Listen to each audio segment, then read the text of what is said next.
ብሌን ጀግና ታሪክ ሰራች። አቶ አምነን እናት ዛህራን ይቅርታ እንዲጠይቅ አስደርጋለች። እንግዲህ እናት ዛህራ ከቤት ለቀው ሊወጡ ሲሉ እኔም አብሬ ሄዳለሁ እናት ዛህራ በማለት ተከትላ ነበረ። ታዲያ አቶ አምነን ይህንን በተመለከተ ሰዓት ያለው አማራጭ እናት ዛህራ ወደዛ ቤት ተመልሳ እንድትቀር እናት ዛህራን ይቅርታ መጠየቅ ነው ያደረገው። እንግዲህ መጀመሪያም ቢሆን በሜርሲ ተንኮል ነበረ እናት ዛህራ ከዛ ቤት ልትወጣ የነበረው። አሁን ግን የሜርሲ እቅድና ሀሳብ አልተሳካላትም። ሰላም ጤና ይስጥልኝ ውድና የተከበራችሁ የኤዶም ሚዲያ ቤተሰቦች እንዴት አላችሁ? በያላችሁበት የዓለም ዳርቻ ሰላማችሁ ይብዛ። ለዚህ ቻናል አዲስ ከሆናችሁ ሰብስክራይብ፣ ላይክ፣ ሼር እያደረጋችሁ ቤተሰብ እንድትሆኑ በአክብሮት እጋብዛለሁ።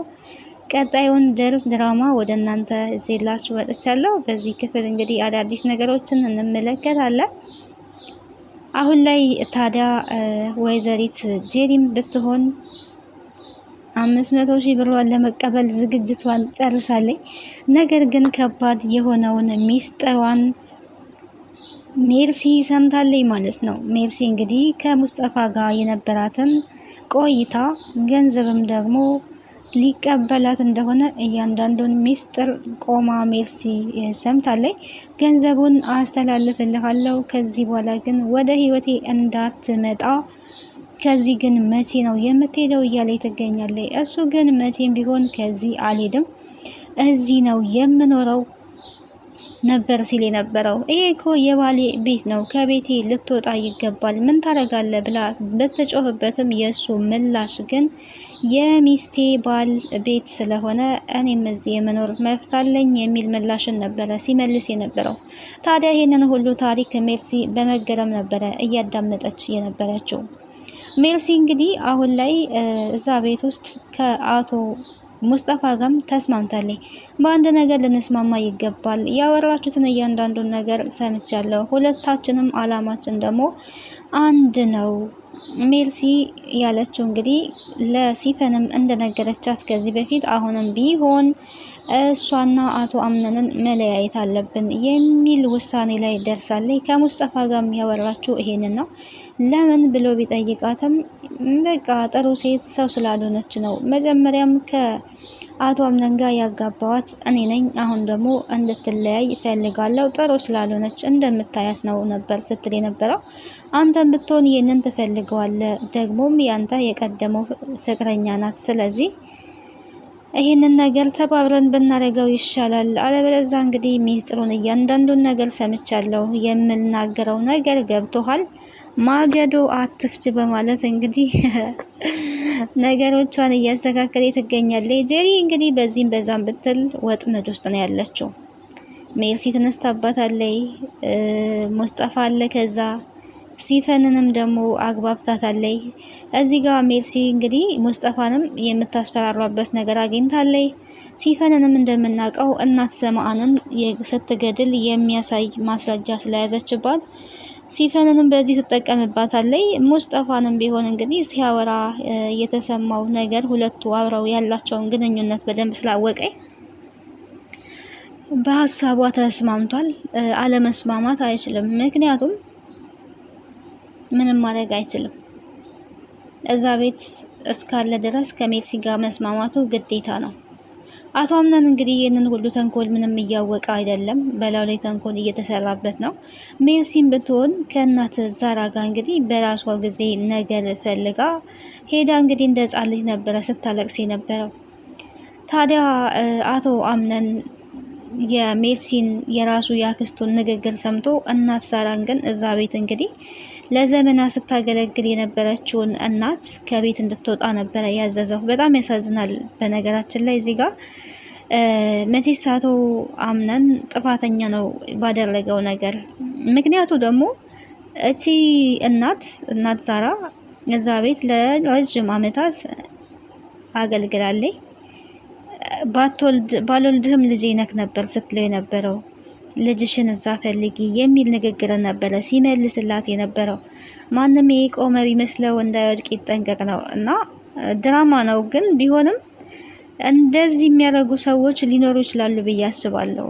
ሰው ድሃ ስለሆነ ገንዘብ ስለሌለው ዝቅ ብሎ ስለሰራ በዚህ ልክ መናቅ ምናምን አለበት ብዬ አላስብም። እኔ እንደኔ ማለት ነው።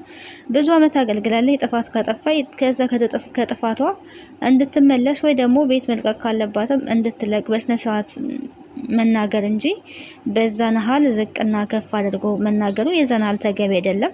ከእሷ እጆች ለብዙ አመታት ሲመገቡ ቆይተዋል። የእሷ እጆች ቤታቸውን አጽድታላቸዋለች።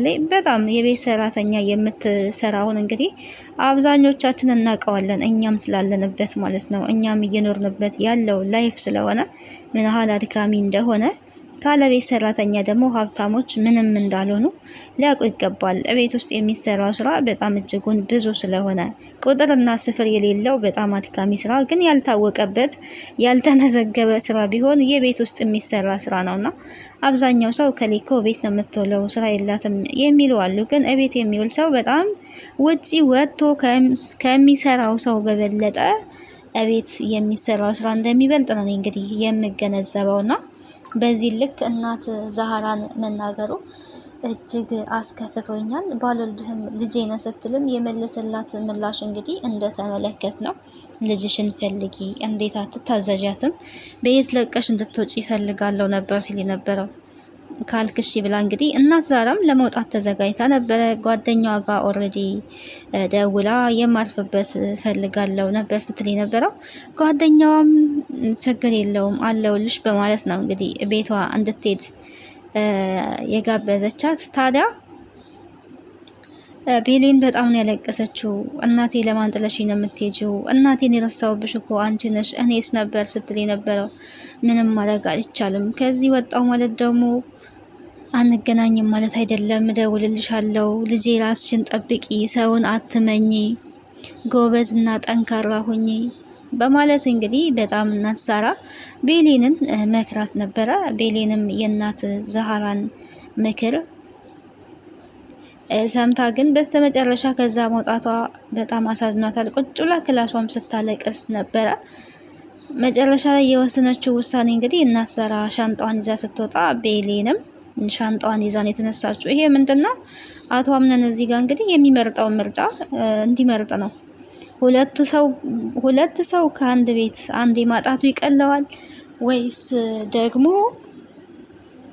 ጥፋቱን አምኖ ይቅርታ ይጠይቃል? በነገራችን ላይ አክስቱ ሞርዚና እየተወራው ሁላ እውነት ነው ብለህ ታምናለህ ወይ? አጣርተሃል ወይ ነበር መጀመሪያ ስትለው የነበረው። እናት ዛራ ከልጅነት ጀምሮ እንደ እናት እዚህ ስትንከባከብ ነው ያሳደገች።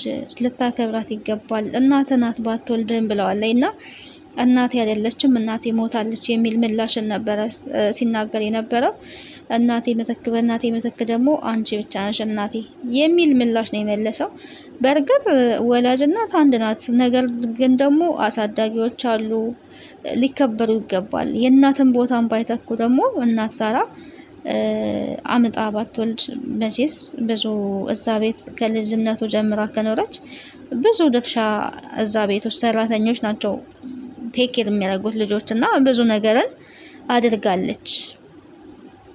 የእናት ቦታ ባቲዝም የሆነ ለሷ የሚሆን ክብር ሊኖረው ይገባ ነበረ። ግን ሆኖም ቀረ ጥፋተኛው እሱ ስለሆነ መቼስ በቤሌን ጨክኖ እናት ዛራ ትሄድ ይላል ብዬ አላስብም። እንድትመለስ ነው የሚያደርገው። ሁለቱም እንዲ እኔም ሄዳለሁ ነው ያለችው ቤሌን። እንግዲህ እኔም ዛሬ ከዚህ ሄዳለሁ አብሬሽ እመጣለሁ በማለት ነው ሻንጣዋን ይዛ ሄደችው። ቤሌን ደግሞ ከዛ ቤት ከወጣች ድራማው ራሱ በጣም ነው የሚያስጠላው።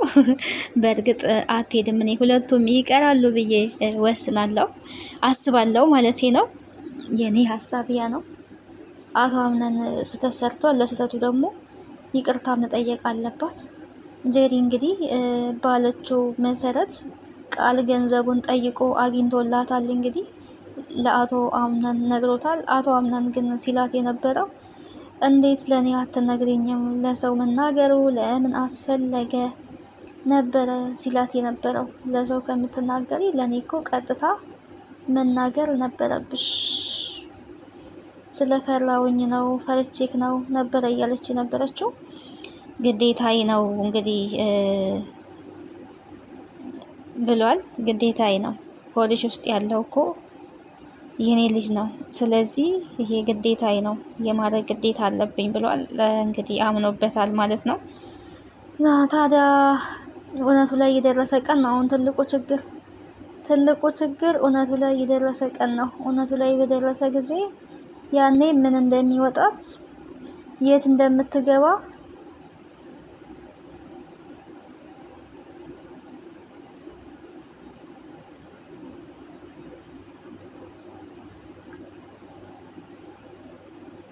ያኔ ነው እሷን ማየት የምፈልገው እኔ።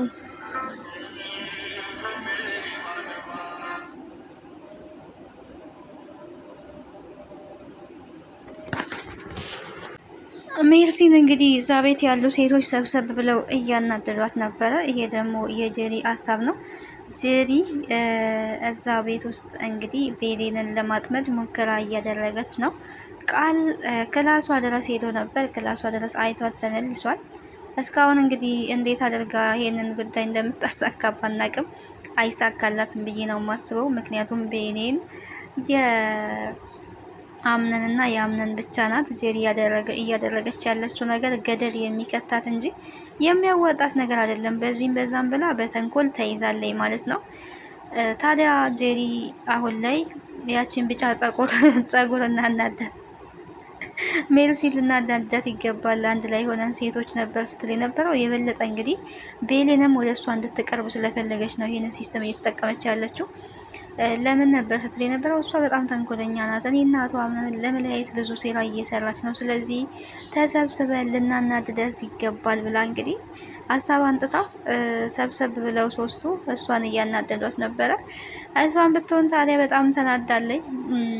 ጄሪን ግን እንዴት እንደዚህ ታደርጋለች የሚለውን ነገር እሰራልሻለሁ፣ አናቴ ላይ ወጥተሻል፣ እንደዚህ ላይ እንደወጣሽ አሰቃይቼ ነው ታችን ማወርደሽ እያለቻት ነው። የያዘችውን እንግዲህ ይዛ ነው እንደምናውቀው ነገር አይጠልኩ ነው መረጃ ስለተያዘባት በዛ መረጃ እንግዲህ ልታስፈራራት እያሰበች ነው። አናቴ ላይ እንደወጣሽ አሰቃይቼ ነው ታችን ማወርደሽ ብላታለች። ያንን መረጃ ካሳየቻት እንግዲህ ጄሪ ሰጥለጥ ብላ ለሜርሲ መገዛቷ የማይቀር ነገር ነው። ምንም ጥያቄ የለውም። ይሄ ሲፈንንም እየጠረጠረቻት ነው የምትገኘው። በነገራችን ላይ በጣም ጠርጣራ ናት ሜርሲ። ያው ተንኮለኛ ስለሆነች ይመስለኛል። እሷም ቀጥታ እንግዲህ ወደ ሲፈን ክላስ ስትሄድ ሙስጠፋን ነበር የተመለከተችው። አፏን በመያዝ ምንድን ነው ብላ ነበር ስትገረም የነበረው። አትገረሚ፣ አትደንግጪ ሜርሲ፣ ይሄ ወንድሜ ነው፣ ቤተሰቤ ነው፣ እኔን ለመጠየቅ መጥቶ ነው እያለች እንግዲህ ያው ሲፈን እዛ ቤት ሙስጠፋን እያስተዋወቀኝ ትገኛለች። ግን አልመሰለኝም፣ የሆነ እቅድማ አቅዳለች እያለ እያሰበ ነበረ። እውነት ነው እንግዲህ የሆነ እቅድ እንዳቀደች ግልጽ ነው። ያቀደችው እቅድ ስላለ ነው እዛ ቤት ሙስጠፋ የመጣው ሁላችንም እንደምናውቀው ማለት ነው። ሜርሲም ደግሞ በዚህ ነቅታለች። ታዲያ ሞርዚናም ደግሞ ለሜርሲ የሚሰጥ ደብዳቤ ነገር እንግዲህ አሽጋ አንጥታለች፣ ወረቀት ነገር። ይሄን ደግሞ መሰጠት አለበት ብላለች። ምንድን ነው ነበር ሲል የነበረው ቃል ስጥ ነው የተባልከው፣ ዝም ብለህ ስጥ ብላለች። እንግዲህ ትዕዛዝ ተላልፏል። ምን ሊገጥማት እንደሚችል እንግዲህ አይታወቅም።